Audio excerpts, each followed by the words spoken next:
Assalamualaikum warahmatullahi wabarakatuh. Al-Jafar atau kadang dibaca Jifar artinya tulisan, kitab, pengetahuan, metode penghitungan, atau sesuatu yang dirahasiakan, privat untuk kalangan tertentu sampai waktunya diungkap.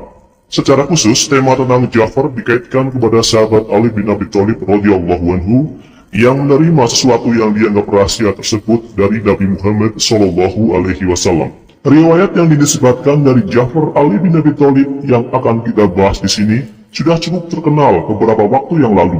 Sebagian teksnya ada dalam kitab Mada Qala Ali alaihissalam an akhir zaman Al-Jafar Al-Alam yang terbit di Lebanon tahun 2008. Kitab ini diterjemahkan ke bahasa Indonesia dengan judul Ramalan Akhir Zaman Imam Ali bin Abi Thalib pada tahun 2012. Riwayat ini berisi teks tentang detail dan nasib suatu wilayah kepulauan di masa Imam Mahdi. Penyusun kitab tersebut menganggap wilayah kepulauan itu sebagai negara Jepang dan meletakkannya dalam bab Yaban fi akhir zaman, Jepang di akhir zaman. Sementara beberapa orang Indonesia menganggapnya sebagai Nusantara, Indonesia, bahkan Jawa secara khusus. Di dalam Jafar yang dinisbatkan kepada Ali radhiyallahu anhu disebutkan, Al-Mahdi akan berkendara di angkasa bukan dengan sihir maupun tipuan mata, tetapi dengan pengetahuan yang telah diketahui oleh generasi yang mendahulunya. Dia melakukan hal itu seperti gunung-gunung yang berenang di langit, dan akan terangkat tinggi dengan penyebab-penyebab yang ada di langit dan bumi. Dia mendapatkan pengetahuan dari Allah yang tak diketahui oleh seorang pun dari penduduk bumi tentang harinya, dan hari-hari Allah tidak akan berlalu sampai seluruh bumi terputus dari atas dan dari bawahnya, jengkal demi jengkal, hasta demi hasta, lengan demi lengan. Dan kelak akan beriman kepada Allah dan Rasulnya Shallallahu Alaihi Wasallam sekelompok umat dari suatu negeri yang luas, yang banyak berpindah ke situ berbagai makhluk di negeri gereja Kristen, tidak jauh dari negeri kesatuan atau Baladun Majma yang terletak di antara dua samudera besar yang mengelilingi tanahnya itu. Bendera Al-Mahdi akan terangkat tinggi di tanah yang disebut Tanah Awak atau Ardul Awak. Penduduknya adalah orang-orang ajam atau orang bukan Arab. Pada mereka ada kebaikan, mereka membaca kitab, negeri mereka terbelah oleh gunung-gunung yang besar. Al-Mahdi akan mengangkat penyebab-penyebabnya dan akan membuka atau menaklukkan setiap pulau, baik yang besar dan yang kecilnya yang berada di lautan, sedangkan jumlah pulaunya di atas ratusan.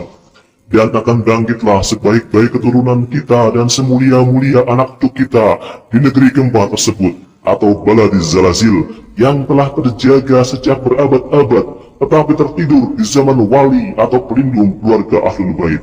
Maka sebagian besar mereka akan mengenal keutamaannya, sebabkan tersiarnya keadilannya. Wajah mereka seperti perisai yang ditempa, dan mereka mempunyai keterkaitan atau serupa dengan negeri Shin, atau negeri Cina yang jauh, dan negeri di balik Laut Kuning, yang nama negeri itu seperti nama kerajaan mereka, Kurim, atau Goryeo, Korea. Kedzaliman terlihat dalam beberapa hal dan beberapa zaman. Sungainya adalah sungai yang dipuja, dan mereka menciptakan patung lelaki yang disembah selain Allah. Mereka akan mempelajari Islam di jazirah kalian. Ini sebelum bangkitnya wali kita atau pelindung kita pada zaman yang tak begitu jaya.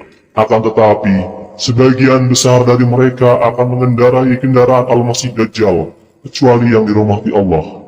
Dajjal menggoda mereka dengan roti dan emas, yakni siapapun yang tak memiliki hikmah dari negeri yang penuh hikmah. Seakan-akan aku bisa melihat mereka, kaum yang wajahnya seperti perisai yang ditempa. Mereka banyak bercocok tanam dan hidup berkasih sayang, tetapi punya kebiasaan bertempur hingga yang terluka berjalan di antara tubuh yang terbunuh. Mereka menciptakan peralatan yang menyebabkan kematian hitam dan kematian merah. Dan tak bakalan ada tiupan angin buruk yang serupa dengan yang bisa diperbuat oleh negeri gempa. Riwayat ini berlanjut dengan penyebutan beberapa hal, nama-nama penguasa dan beberapa negeri lainnya yang tak disebutkan di sini. Teks ini ditulis ulang dari penjelasan lisan Ali bin Abi Thalib radhiyallahu anhu dan dilanjutkan generasi demi generasi hingga sampai pada generasi Ahlul Bait yang mungkin mengenal atau hidup di masa kerajaan Goryeo, sekarang Korea, paling tidak sesudah tahun 900 Masehi, yakni ketika kerajaan Goryeo mulai berdiri. Karena penulis riwayat itu dengan benar menuliskan nama Goryeo, Kuryu, sebagai negeri yang sudah ada, tapi salah dengar tentang Ardul Awak, atau tanah awak yang belum dikenalnya. Tanah awak terdengar seperti tanah Jawa, dan ciri-cirinya semuanya mencocoki, seperti penduduknya adalah orang Ajam, yakni bukan Arab, membaca kitab, yakni kitab Quran, ada kebaikan, dan geografis tanahnya yang terbelah oleh gunung-gunung yang besar. Sedangkan deskripsi keseluruhan dari wilayah kepulauan luas yang sebagian besar penduduknya beriman kepada Allah dan Rasulnya itu 100% cocok dengan wilayah Nusantara ini, yakni Indonesia, Malaysia, Brunei, Filipina, dan negeri-negeri lain yang berada di lokasi itu. Terutama jika kita menggunakan deskripsi dinamis, bahwa sejarah negeri tersebut pernah diisi oleh penyembahan patung atau berhala, mendapat pengaruh animisme, kemudian pengaruh Hindu dan Buddha, lelaki yang dipertuhankan selain Allah, menjadi tempat hijrah atau migrasi negeri-negeri gereja Kristen dalam masa imperialisme seperti Belanda, Spanyol, Portugis, dan Inggris dengan kepentingan masing-masing sejak abad 15 Masehi. Sebagian besar dari ciri-ciri yang sudah terpenuhi secara ringkas adalah wilayah itu luas, terdiri dari pulau-pulau yang jumlahnya ratusan. Indonesia mempunyai pulau sekitar 17.000. Terletak di antara dua lautan atau Bahrain, yakni Samudra India dan Samudra Pasifik. Bergunung-gunung, sering terkena gempa bumi. Juga ada penyebutan sungai. Sebagaimana kita ketahui, Kalimantan dan Sumatera mempunyai banyak sungai. Terletak jauh dari Cina, namun mempunyai keterkaitan dengan Cina dan Korea. Yang terkait dengan Korea mungkin baru belakangan ini saja. Kebiasaan membaca kitab, adanya aktivitas pergi belajar ke Jazirah Arab didiami oleh Ahlul Bait atau para Habib, suka bercocok tanam, penduduknya baik dan hidup dengan cinta atau hub, dan punya kebiasaan bertarung sampai mati. Ini sangat kental pada beberapa kelompok dan suku. Wajah penduduknya seperti perisai yang ditempa, maksudnya berhidung pesek, menjadi tempat berpindah atau migrasi, khususnya bangsa-bangsa barat, baik pada zaman imperialisme atau sekarang. Dan terjadinya kezaliman di wilayah tersebut, baik penindasan, penjajahan pihak luar, tirani penguasa, rasisme, dan sebagainya yang berbeda-beda tiap generasi. Yang terbukti atau belum terbukti secara pasti adalah kemampuan menciptakan alat atau persenjataan yang menimbulkan kematian hitam dan merah.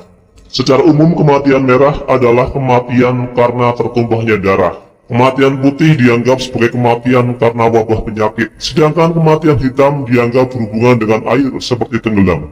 Menciptakan alat seperti ini sebenarnya wajar bagi negara yang punya lautan. Sebuah kapal yang ditenggelamkan oleh meriam atau senjata serupa, hingga banyak yang mati tenggelam, adalah bukti kemampuan negara tersebut dalam menciptakan kematian hitam. Yang saat ini belum terbukti adalah kemunculan Imam Mahdi yang akan membuka setiap pulau dari wilayah tersebut. Ini adalah kabar gembira bagi penduduknya yang beriman.